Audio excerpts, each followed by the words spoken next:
It's a huge game. I mean, the phrase "you got yourself a Super Bowl preview" is probably used a little bit too liberally. But when you're this late in the season, like, it officially applies to this game, this matchup. Larry, we got ourselves the two best records in football in a week where everyone's got to put their best foot forward. You know, the mission of sewing up that one seed is still very much in the plans for both of these teams. And I just think we're going to have ourselves a dogfight. I'm also saying I wouldn't be surprised if the 49ers lost this game, to be totally honest with you. Yeah, I really am. I mean, I'm a little apprehensive. I've been watching a little bit more Ravens film, just getting ready this week, and I've kind of been sick.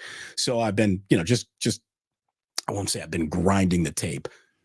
Larry, they can play. That's a big, nasty football team that's coming into town. There's no doubt about it. And, as we watch every single snap of Brock and Christian McCaffrey, who are very much, two guys on the same team in the same MVP conversation, we're going to have the three most legitimate might be MVP conversations on the same field on Sunday, because that's who Lamar Jackson is. And he has been one-man armying this offense pretty much most of this season. And the fact that he does it is really something else. I mean, if Lamar were in a division that we cared about a little bit more, on a team that had a higher profile on the West Coast, we'd be talking about this guy all the time. He is unbelievable. Yeah, I mean, there's, everybody knows Lamar Jackson, you're talking about a guy who once upon a time had 4.3 speed. He's got great vision as a runner. He's courageous. He's not afraid to take a hit. He'll hold the ball for a long period of time and break your defense down. But I like the Niners to win this game and to potentially win it big. And here's why. The Ravens lost Keaton Mitchell. And I know people said, "What's Keaton Mitchell? How could that guy make that big of a difference?"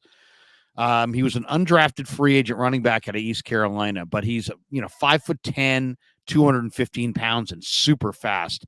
And he had emerged as their number one running back with the injury to J.K. Dobbins, and Mitchell went down last week with a knee injury. So now you've got 240-pound Gus Edwards. You got Justice Hill, who was a fourth-round pick in 2019. He's never really established himself. I just don't see, the Niners last week struggled to stop Dermercado and Connor. The week before, they struggled against Kenneth Walker III and Charbonnet from UCLA, the rookie running back. Those guys are quite a bit better than Justice Hill. And I just don't see the Ravens running the ball. And I think if you can make the Ravens one-dimensional, they've got good but not awesome receivers. And Ronnie Stanley, their left tackle's banged up.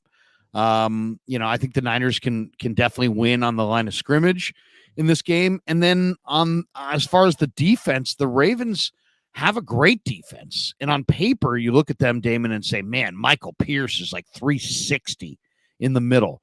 And, Travis Jones is like 330, and Matabuke from A&M, 310. They got a huge defensive line. Well, and they got Darnold. I mean, he's unbelievable. Yeah, Matabuke is amazing, and he's had a sack or at least a half sack in 11 straight games. I meant Aaron Donald. Yeah. I get my Rams all confused. I'm not going to lie. But then they got Roquan and Patrick Queen behind them, and you look at that and you go, oh, man, how does anybody ever run?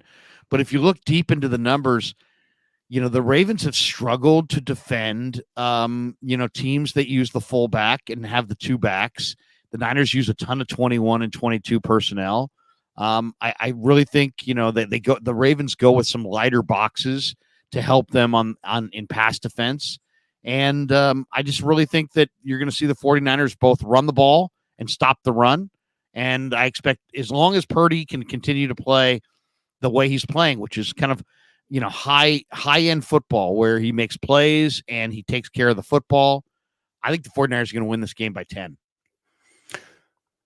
That'd be fantastic. I mean, I hope you're right, Larry. There's no doubt about it. It'd be great to see Sam Darnold taking more knees in victory formation, because yet another fourth quarter, you can lift your starting quarterback out of that game. That would be ideal, obviously. But along with the 3 best MVP candidates I think we have in the NFL on the field, you've got the 4 best linebackers in football on the field.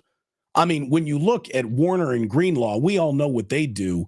Just look at what the Ravens Roquan, yeah. Between Roquan, I mean, again, all you need to know about the Chicago Bears is that they decided to give up on this guy. He's the 4th leading tackler in the NFL right now. He's just a tackling machine. And Queen really is like the queen on the chessboard. That guy can move in any and all directions. He will blitz more often than Roquan Smith will, who just cleans up everything behind him. And like you said, Madubuike is just a beast. And absolutely, he is maybe, Larry, the best defender in football we don't talk about often. I don't know if it's because he's got a name that a lot of people don't want to pronounce because they think they're going to trip all over it. I don't know if it's because the Baltimore Ravens don't receive nearly the amount of attention a team that is good as them should receive by the national media.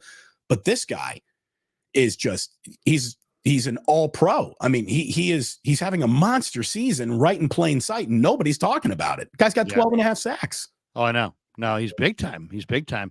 And he's a pass rusher, at 310. So he's a force for sure, and he has to be accounted for. But once again, I think how do you neutralize a pass rush? I mean, you even mentioned guys like Clowney, right? They've got Clowney, they've got Odofe Owe off the edge, who's got like 4.3 speed. I mean, they've got an ability to put some heavy rush on you as well. But I just really think when you look at the 49ers, the best way to counter a team like this is to run it right at them.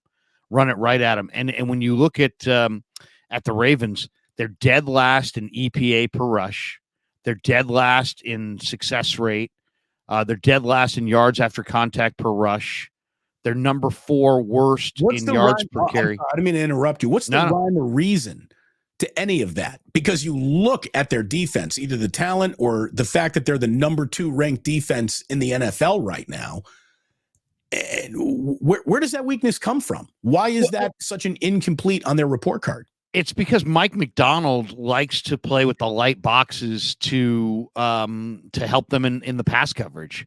So maybe he makes adjustments in this game. But yeah, I mean, they're susceptible to the ground game because they play with light boxes. They'll devote one more guy to coverage. Now, a lot of people will say, hey, we saw it last week against the Cardinals. Cardinals had multiple snaps where they dropped 8 into coverage. And it's proven that you can't blitz Brock Purdy. So maybe dropping 8 into coverage and making him be accurate with the football is the way to go. But when you do that and you play with light boxes, you do open yourself up to the run. And in situations where they've gone against, teams who run a lot of 21 and 22 personnel, their run defense just has gotten gashed. And if you look at the Niners' run offense, they use 2 running back sets on 60% of their rushes. That's the second highest rate of any offense in the NFL. So that's to me where this game is going to be won. I think the 49ers are going to run it, and I think the Ravens are going to struggle to run it.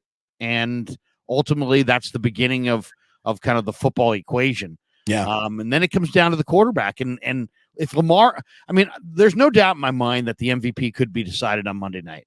If Purdy or McCaffrey is a monster day and the Niners win, those guys are going to emerge as the favorites for the MVP. If Lamar has some amazing day where he runs for 100 and throws for 285 and 3 touchdowns, then he's going to emerge from Monday night as the favorite to win the MVP. But I really think it's, especially when you look at the audience size and how many people are going to be watching this game, the impact that it could have.